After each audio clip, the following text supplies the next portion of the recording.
Kiai Syarif Rahmat bersumpah atas nama Tuhan bahwa bantuan yang saya berikan tidak memerlukan mahar dan biaya ritual karena hanya penipu yang meminta hal seperti itu. Silakan hubungi nomor saya.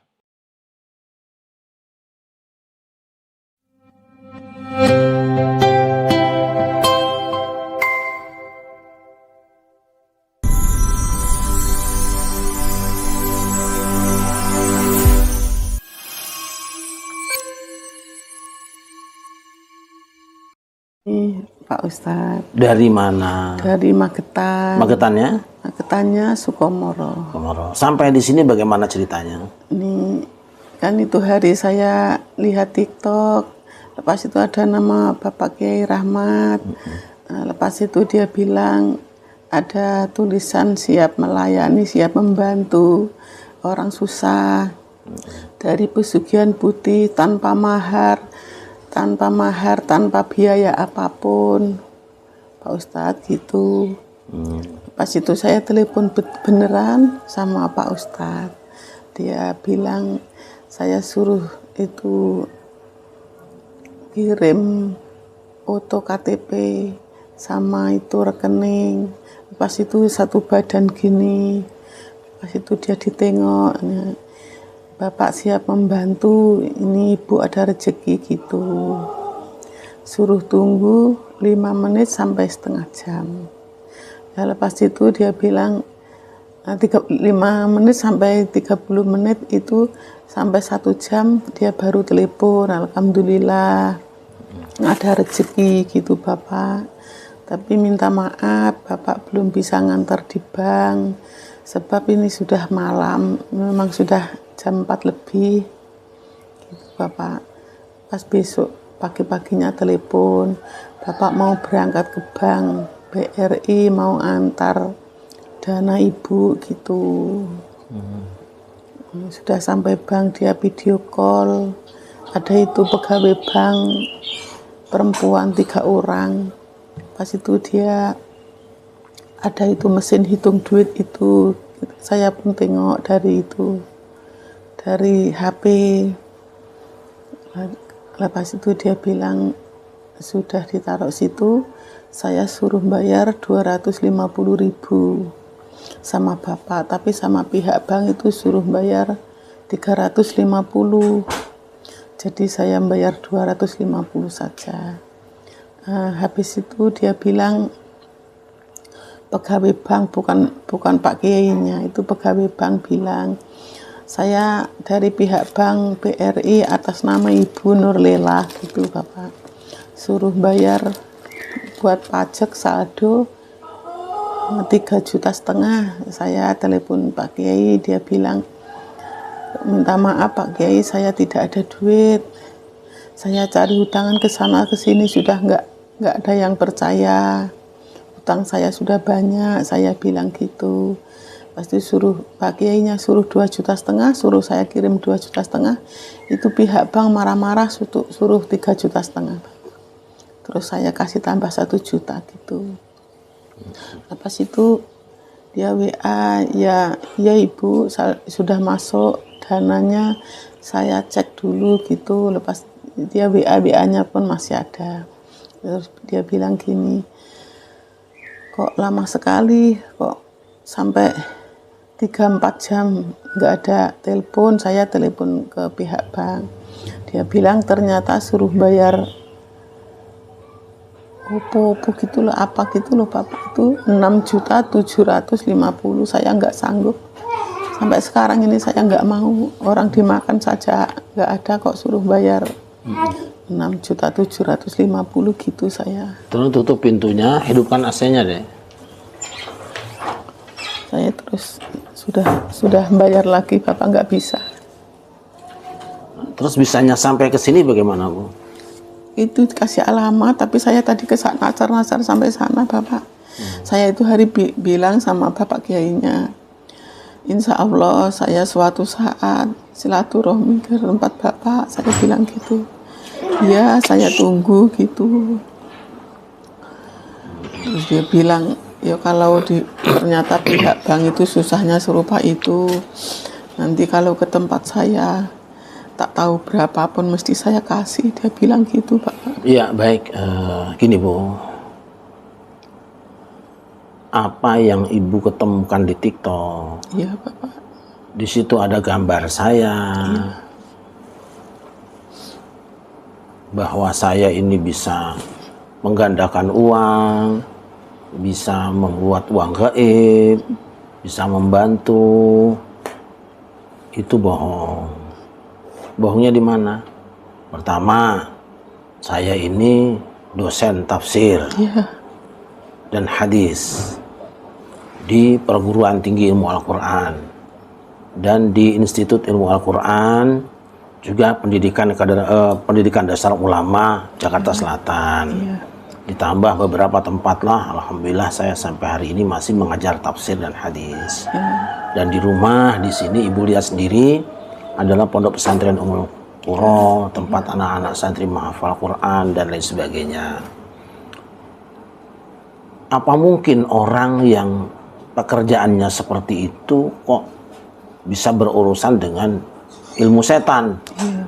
Ya, mungkin karena penampilan saya pakai belangkon aja kali ya, jadi orang percaya. Memang saya di TV pun, termasuk di TV One, di iNews, dimanapun saya menggunakan belangkon. Ngajar pun saya menggunakan belangkon. Tidak pernah ganti karena ini identitas kita. Jadi semua TikTok itu bohong dari orang-orang yang mungkin satu iri dengan saya, ingin menjatuhkan nama baik saya. Dan yang kedua yang pasti adalah orang mencari keuntungan dunia. Gitu. Saya memang berharap dari teman-teman saya dari Padepokan Dakwah Sunan Kalijaga itu ada yang bisa membereskan masalah ini. Sebab kalau saya tidak punya waktu, tiap hari saya ceramah keliling dari barat ke timur. Ini di rumah sebentar-sebentar aja. Jadi itu bohong. Dan Ibu bukan orang pertama.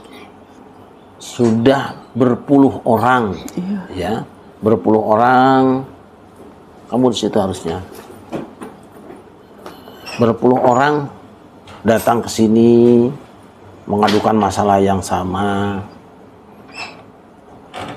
Ada yang dari kemarin itu dari Probolinggo, ada juga dari Nusa Tenggara Barat. Terus korbannya ada di mana-mana, mungkin sudah dapat puluhan miliar lah. Kan? Jadi mengapa saya tidak melakukan pelaporan? Saya tidak punya waktu. Tapi saya kira orang yang berpikir sehat ya tidak akan percaya begitu saja. Mana ada orang yang mau bagi-bagi duit? Tidak ada toh. Mana ada orang bisa bikin dana gaib? Kalau dana gaib duitnya dari mana? Yang bikin duit kan Peruri, percetakan uang Republik Indonesia. Kan tidak ada setan yang kerja di situ. Kalau yang kerja di situ jadi setan mungkin ada ya, mungkin aja. Tapi setan beneran nggak ada kerja di situ. Jadi itu bohong, ya bohong. Ini sekaligus buat para pemirsa dimanapun Anda berada, lebih dari 60 channel hari ini yang membuat TikTok dan lain sebagainya, yang mewartakan seakan-akan Syarif Rahmat itu bisa menggandakan uang atau bisa mendatangkan uang gaib. Loh, kalau saya punya uang gaib, kampung tak beli semua, gitu. Nggak usah.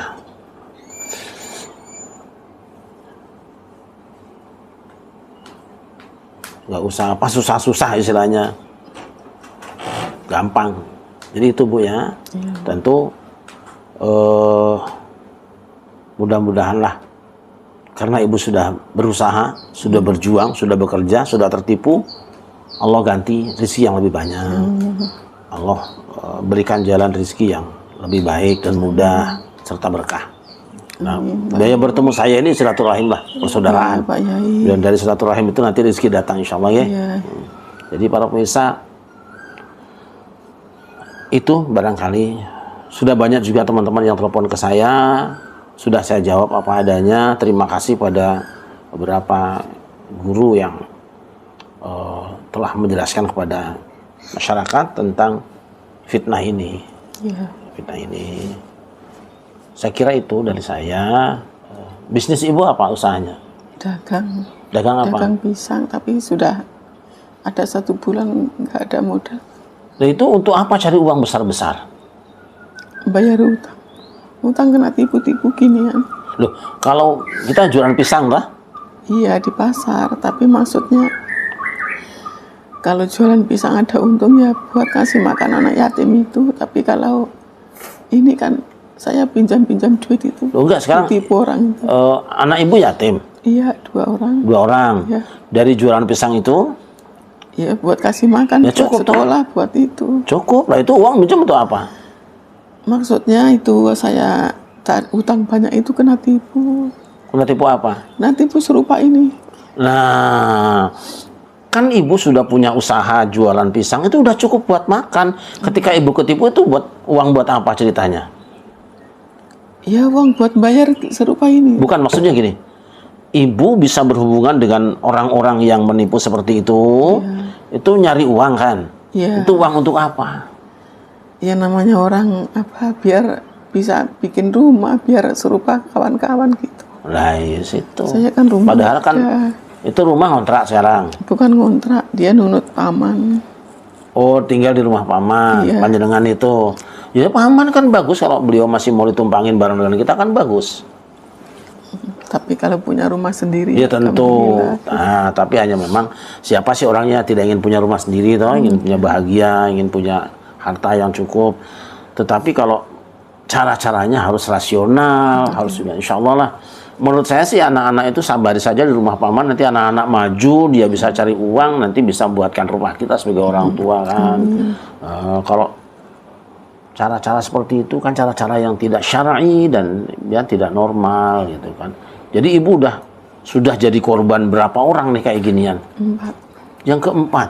Masya Allah, Masya Allah, Masya Allah. Yang sedikit cuma ini, yang dulu 1 orang 25 juta. Nah itu orang 25 juta buat beli tanah kan cukup. Iya, namanya utang sedikit-sedikit gitu. Nah itu ya, kalau uang 25 juta misalnya kita beli BTN yang kecil-kecil, kasih uang muka 2-3 juta, nanti nyicil sebulan 1,5 juta atau 2 juta kan cukup dari jualan pisang itu. Nah itulah saudara-saudara sekalian, ternyata di antara kita masih banyak hamba-hamba yang percaya dengan cari keuntungan, cari uang dengan cara-cara yang tidak rasional. Kuncinya adalah pertama, tidak ada orang yang ingin menyenangkan kita, tidak ada, kecuali ibu dan bapak kita dan orang-orang yang kenal dan bersaudara dengan kita. Semua cerita orang yang di situs, di Facebook, di IG, di TikTok yang menawarkan kebahagiaan itu pasti bohong, pasti nipu. Udah gitu aja. Pasti nipu gitu. Jadi jangan lagi lah kita percaya dengan seperti itu. Wah, ini dijualnya orang-orang yang mungkin bisa dijual kan. Bisa dijual. Oh, ini orang biasa di TV nih, pasti percaya orang. Nah, caranya gimana? Caranya apabila ada seperti itu langsung video call, bicara langsung sama orangnya, kemudian di screenshot gitu. Atau saya akan serahkan uang tapi ketemu Anda di mana? Nah, itu ketemu baru. Nah, tapi sekarang setelah tertipu dengan beberapa kali tipuan, sebenarnya masih bisa diproses. Kan ada bank yang penerimanya kan? Namanya siapa, bank mana, itu cari ke bank. Masalahnya bank mau nggak bantu. Jangan-jangan kalian juga tertutup demi kerahasiaan, tapi Anda membiarkan kezaliman terjadi. Bank harus punya aturan. Ketika ada orang tertipu dan mencari nomornya, kasih, jangan dipersulit. Kepolisian juga sama. Kalian itu ditugaskan untuk memberikan pelayanan untuk masyarakat. Ketika ada masyarakat tertipu, harus seperti ini, bantu. Nanti keluargamu akan dibantu. Nah, ini melibatkan semua orang banyak. Itu rekeningnya kan ada ya Bu ya. Ditransfer ke siapa, bank apa, di mana kan ada. Ibu datang aja ke bank itu, gitu. Datang ke bank itu. Kalau bank nggak bisa, ya mungkin harus obrak-abrik juga banknya kalau itu caranya. Gitu.